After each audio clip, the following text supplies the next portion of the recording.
சொந்தங்கள், பந்தங்கள், நல்லவர்கள், வல்லவர்கள் அத்துணை பேருக்கும் இனிய மாலை வணக்கம். மாலை வணக்கம். மாலை வணக்கம். அண்ணன் ஐஸ்வர்ய கணேசனை பேசும்போது யங் மினிஸ்டர்ஸ் எங்க இருக்காங்கன்னா, இருக்கிறதுலே யங்கஸ்ட் எங்க ஹானரபிள் ஸ்பீக்கர் சார் தான். Is always 16 by heart. நீங்க அசம்பிளியில பார்த்திருப்பீங்க, அங்க ஒரு உறுப்பினர் எழுந்து எம்ஜிஆர் சாருடைய ஒரு லைனை பாடினோன்னா அடுத்த லைனையே சொல்லு அப்படின்னு சொல்லி இன்னொரு இருந்தா இன்னும் கொஞ்சம் அவர் பாடியே இருப்பார், பாட்டாவே பாடிட்டேன்ற மாதிரி. Is always young, 16 by heart, but always a noble voice man. Sir வந்து மாண்புமிகு புரட்சி தலைவர் பொன்மனச்செம்மல் எம்ஜிஆர் அவர்கள் ஒரு வார்த்தை சொன்னாருங்க, எனக்கு மட்டும், எம்ஜிஆர் சொல்றாரு, எனக்கு மட்டும் ஒரு பெண் குழந்தை இருந்தா நான் ஜேசிடி பிரபாகருக்கு தான் அதை கட்டி கொடுத்திருப்பேன்னு சொன்னார்னா எப்பேற்பட்ட மாமனிதர், எப்பேற்பட்ட மாமனிதர். என்னுடைய அன்பு சகோதரர், எனக்கு தெரிந்து உலக வரலாற்றிலேயே பிடபிள்யூடி மீட்டிங் போட்டு கான்ட்ராக்டர்ஸ் கூப்பிட்டு யாரும் எதுக்கும் கமிஷன் தராதீங்கன்னு சொன்ன முதல் மினிஸ்டர் எங்களுடைய மினிஸ்டர் மட்டும்தான். எல்லாரும் ஊழல ஒழிப்போம் ஒழிப்போம்னு 5 வருஷத்தை ஏமாத்திடுவாங்க. இவர் ஓப்பனிங்லயே முடிச்சிட்டாரு, எதுக்கும் காசு கிடையாது, எல்லா லீக்கேஜையும் லாக் பண்ணு அப்படின்னு. Most vibrant, most dynamic, most truthful, உண்மையிலேயே விளையாட்டுத்துறைக்கு கிடைத்திருக்கக்கூடிய பொக்கிஷம் அன்பு சகோதரர் ஆதவ அர்ஜுன் அவர்களை பார்க்கிற பொழுது நெஞ்சம் நிறைகிறது. கணேசன் அகிட்ட ஒரு எக்ஸ்பிளனேஷன். இவங்க 2 பேர் மட்டும் கிடையாது, மாண்புமிகு நிதியமைச்சர் மாதிரி ஒரு ஸ்போர்ட்ஸ் பிளேயர் நீங்க பார்க்கவே முடியாது. அவரே ஒரு பெரிய ஸ்போர்ட்ஸ் பிளேயர். அன்பு சகோதரர் மரிய வில்சன் அவர்களை வாழ்த்த வார்த்தைகளை பல்லாயிரக்கணக்கான குழந்தைகளின் கல்வி கனவை காசை பத்தி கவலைப்படாம இலவசமா நிறைவேற்ற மாமனிதர், சொன்னதை செய்தார். போன வாரம் ஒரு ஃபங்க்ஷன் வச்சிருந்தாங்க, லாஸ்ட் மினிட்ல கொஞ்சம் உடம்பு சரியில்லை, வர முடியல. சகோதரருக்கு இந்த நேரத்தில் மூலமாக நான் வருத்தத்தை தெரிவிச்சுக்கிறேன். அந்த ஃபங்க்ஷன்ல என்னன்னா, அவருடைய தொகுதியில எத்தனை இளைஞர்களுக்கு வேலை இல்லையோ, ஒரு குழந்தைக்கு வேலை இல்லை, ஒரு பைப்ல தண்ணி வரல, ஒரு அம்மாட்ட காசு இல்ல. இது 3 குடும்பங்களின் பிரச்சனை கிடையாதுங்க. பைப்ல தண்ணி வரல, ஜல்ஜீவன் என்னாச்சு, நீர்வளத்துறை என்னாச்சு, ஒரு பையனுக்கு வந்து படிப்புல வந்து படிச்சு வேலை கிடைக்கல, அப்ப ஸ்கில் டெவலப்மெண்ட் என்னாச்சு. ஒரு இது 2 சரியா நடந்ததா தண்ணி குடிச்சிருப்பான், அந்த குழந்தை படிச்சிருப்பான், வேலைக்கு போயிருப்பான், அந்த அம்மாக்கு பாக்கெட் பண்ணி காசு கொடுத்திருப்பான். அப்ப இது இந்த நாட்டினுடைய பிரச்சனை. வேலை என்பது வெறும் வேலை கிடையாது, ஒரு வேலைங்கிறது ஒரு குடும்பத்தின், ஒரு தலைமுறையின் வாய்ப்பு. அதனால சொல்லும் போதே வேலை வாய்ப்புன்னு சொல்லுவோம். அத்தனை இளைஞர்களுக்கு இலவசமாக வேலை வாய்ப்பையும் கல்வி வாய்ப்பையும் தந்திருக்கிறார் அவர். அப்கோர்ஸ் மேடையில் இருக்க ஒவ்வொருத்தருமே பெரிய பெரிய ஜாம்பவான்கள். இது மிக மிக மிக முக்கியமான மேடை. இந்த அரங்கம் எப்படி இருக்கு, நல்லா இருக்குல்ல, எவ்வளவு அழகா இருக்குல்ல. ஏன்னா இது என் தொகுதி எழும்பூர்ல இருக்கு, எழும்பூர் விசிஎஃப்ல இருக்கு, பல ஆண்டுகளா இருக்கு. இப்ப ரீசெண்டா ரெனோவேஷன் ஒர்க்லாம் நடந்து ரொம்ப அழகா மாத்தி இருக்கிறோம். இது மாதிரி ஒரு கேலரி செட்டப்ல வந்து யோசிச்சு பாருங்க, இந்த ஆர்கிடெக்சர், இந்த கேலரி செட்டப், இதுக்கு பின்னாடி எத்தனை உழைப்பு இருக்கு. இதெல்லாம் எதுக்கு? இந்த மேடைக்கு மேலே ஏறி நாங்க பேசுகிற போது யாருடைய வாழ்க்கையில லைஃப்ல ஒரு சேஞ்ச் வரணும், அந்த சேஞ்ச் வரதுக்கான மிக சிறந்த டூல் ஸ்போர்ட்ஸ். நான் பள்ளிக்கல்வித்துறை அமைச்சர், ஆய்வு கூட்டங்கள் பல கூட்டங்கள் நடத்திக்கிட்டே இருப்பேன், நிக்க நேரம் இல்லாம ஓடிக்கிட்டே இருப்பேன். ஒரு ஆய்வு கூட்டம் கொலாபரேட்டிவா நானும் ஸ்போர்ட்ஸ் மினிஸ்டர் நடத்தணும். அந்த ஆய்வு கூட்டத்துடைய நோக்கம் என்ன தெரியுமா? தயவு செய்து பள்ளிக்கூடங்கள்ல பிடி பீரியட கட் பண்ணாதீங்க. நாங்க முடிவெடுத்தோம், PT period is must, cut பண்ண கூடாது.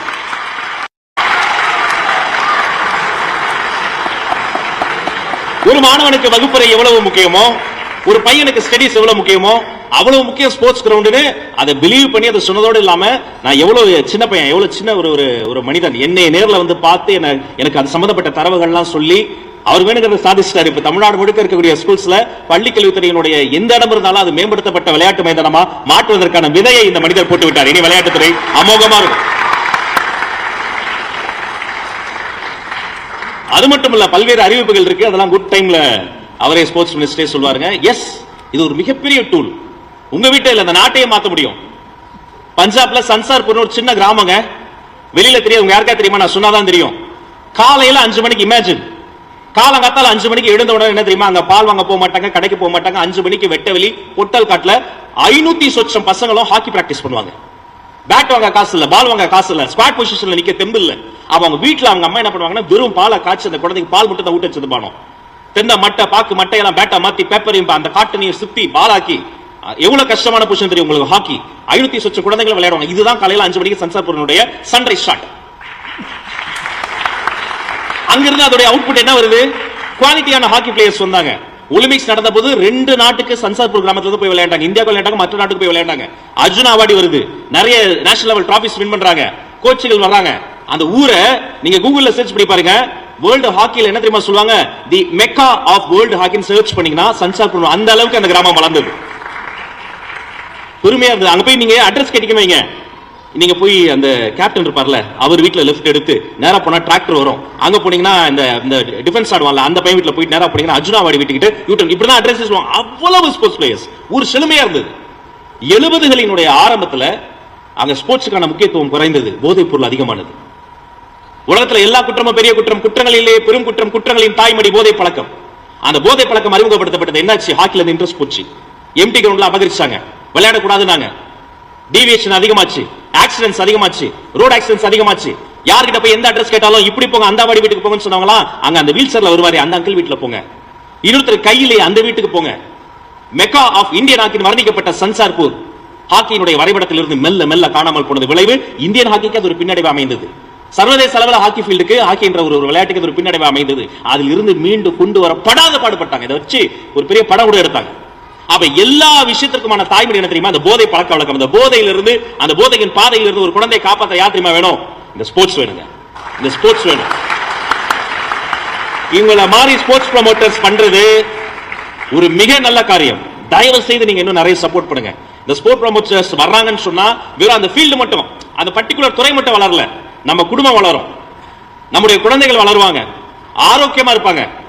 அடுத்த தலைமுறைக்கு நாம சேர்த்து தர வேண்டிய மிக முக்கியமான சில தெரியுமா? ஆரோக்கியம். என் குழந்தைக்கு நான் நான் இங்கே வெளில போகும்போது கூட்டு போறேன், நான் சர்ச்சு போறேன், மசூதி போறேன், கோவிலுக்கு போறேன், அப்போ வாடா கூட வாப்பா அப்படின்னா கம்பல் பண்ணி கூட்டு, நான் போற நல்ல இடத்துக்கு கூட்டு போவேன். நான் வேற ஒரு இடத்துக்கு போறேன், அந்த இடத்துக்கு நான் போகவே கூடாது, 18 வயசுக்கு மேல இருக்கதான் போனாங்க, மதுபானம் இருக்கு, அந்த இடத்துக்கு நானே குழந்தை கூட்டு போவேனா? மாட்டேன். ஏய் இதுக்கு இங்க வர, இந்த இடத்துல வரக்கூடாது, மோசமான விஷயம், அது உடம்பு கெடுக்கும் சொல்லுவோமா மாட்டோமா? ஆனா இத்தனை ஆண்டுகளாக எஜுகேஷன் இன்ஸ்டிடியூஷன்ஸ், பள்ளிக்கூடங்கள், கல்லூரிகள், கல்வி சாலைகள் இருக்கிற இடத்துக்குலாம் ரொம்ப ஈஸியா வீதிக்கு வீதி திரும்பிய திசையெல்லாம் பல்வேறு விஷயங்களை திறந்து வச்சிருந்தாங்க. மாண்புமிகு தமிழ்நாடு முதல்வர் சி ஜோசப் விஜய் அவர்கள் வந்தார். 717 மதுபான கடைகள் மூடப்பட்டது, கையெழுத்து போடப்பட்டது. நான் பொதுவா குழந்தைங்க முன்னாடி அரசியல் பேச மாட்டேன், அரசியல் கிடையாது, நான் ஒரு விழிப்புணர்வா இதை நான் சொல்றேன்.